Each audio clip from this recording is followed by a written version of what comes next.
Well, good weekend, all.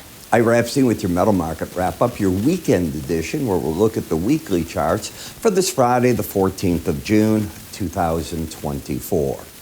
Well, big weekend. First of all, to all you dads out there, happy Father's Day. I have a 50% off sale. So on my morning futures video, and these are just for the video parts, $3.98 instead of $7.95 for 30 days of the videos. It'll be 22 videos at a minimum. You want the spider by itself? $4.48 instead of $8.95, and the combination of the two, $8.45 for that period. Introductory price. Once you get this and you get in, you get a member ID and user ID, password. You go into the website. You can cancel your reservation, your subscription at any time. You can schedule a cancellation. You can keep it. You can expand on it. An awful lot there. Father's Day flash sale ends Tuesday. 50 off. IraEpstein.com, or you can move your cursor to the top. It'll take you right into that area. Now, because we're going to have the Juneteenth also taking place, it's a strange week. First, we will get our normal Monday work.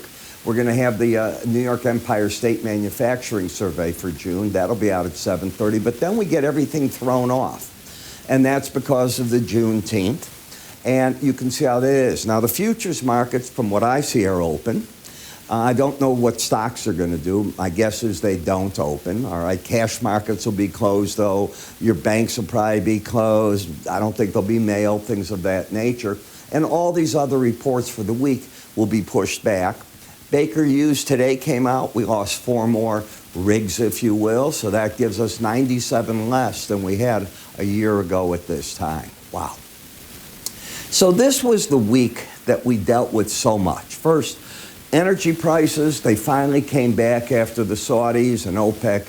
I think that they blew the message that they had 2 weeks ago. I said that to you. And they spent 1 week really backtracking, trying to explain if conditions warrant, they might put oil back out there. Okay.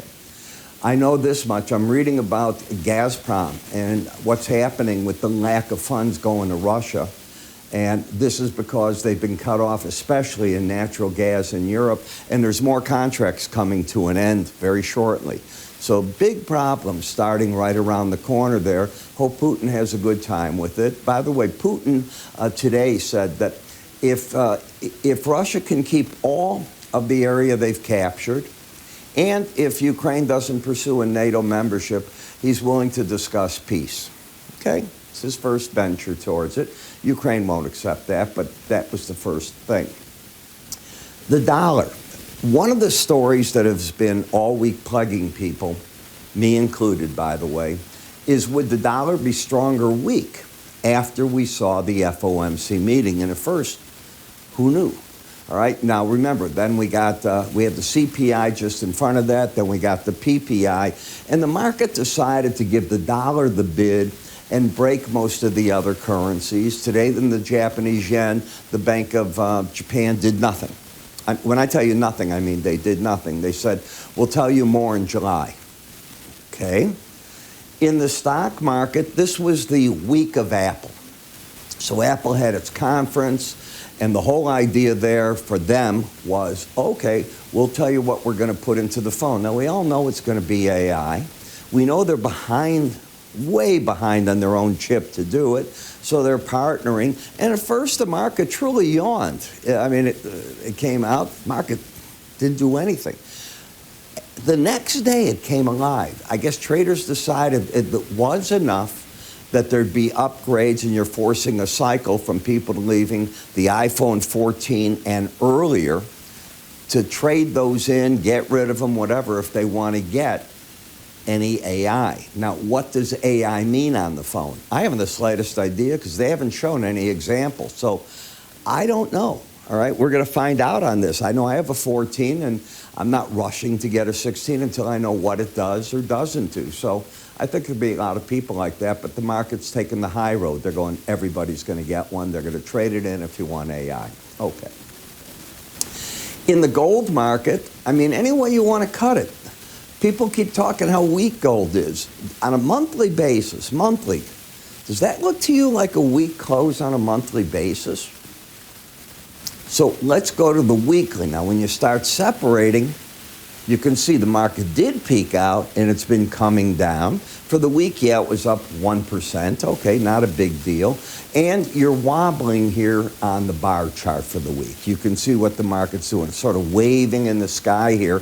But the moment you dissect it with the swing line, you do have a pattern of lower highs and lower lows. So on its own, that pattern is bearish.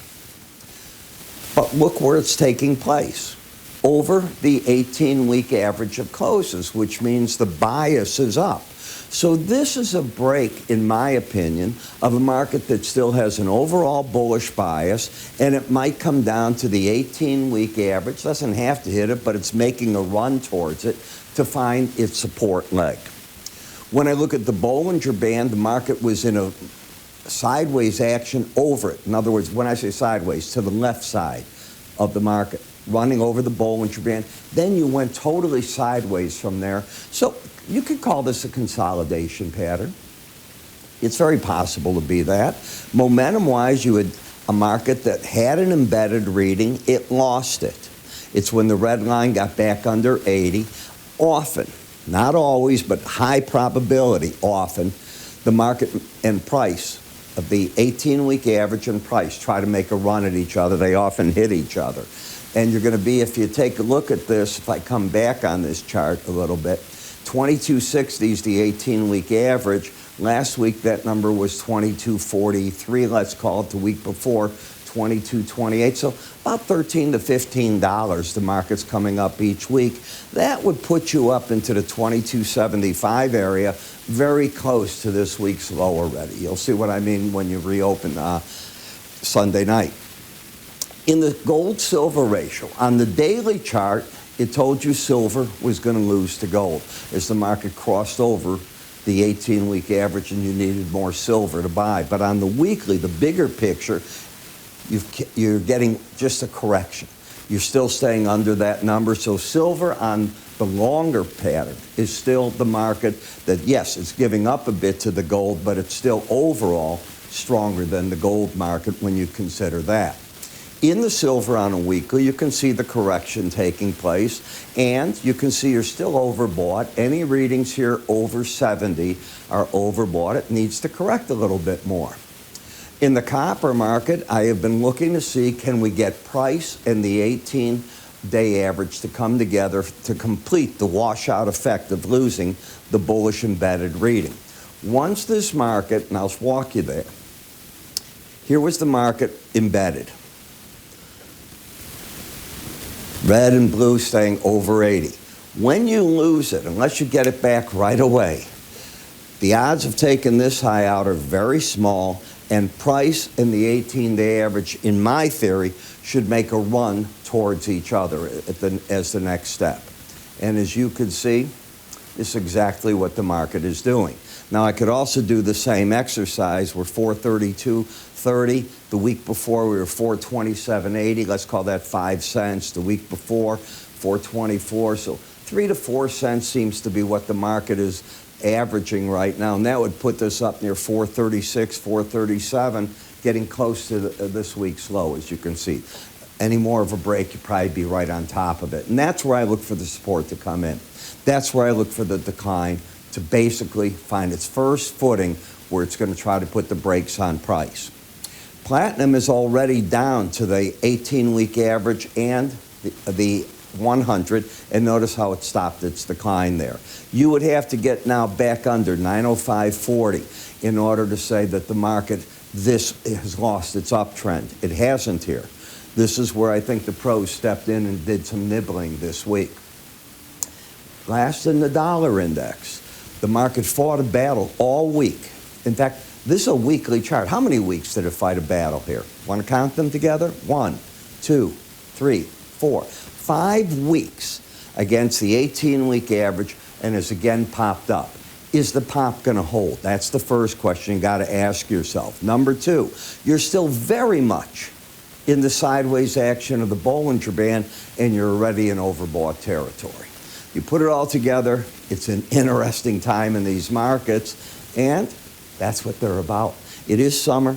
You lose some of the swag that you had in the marketplaces. It's going to be a fun week because people will have, in many cases, a day off. It'll probably be a lighter trade week for at least Monday and Tuesday. I'm Ira Epstein. You have yourself a great weekend. Remember, you can get my sale by moving your cursor up here. Go to iraepstein.com into the research area. I'll see you all come Monday morning. Take care.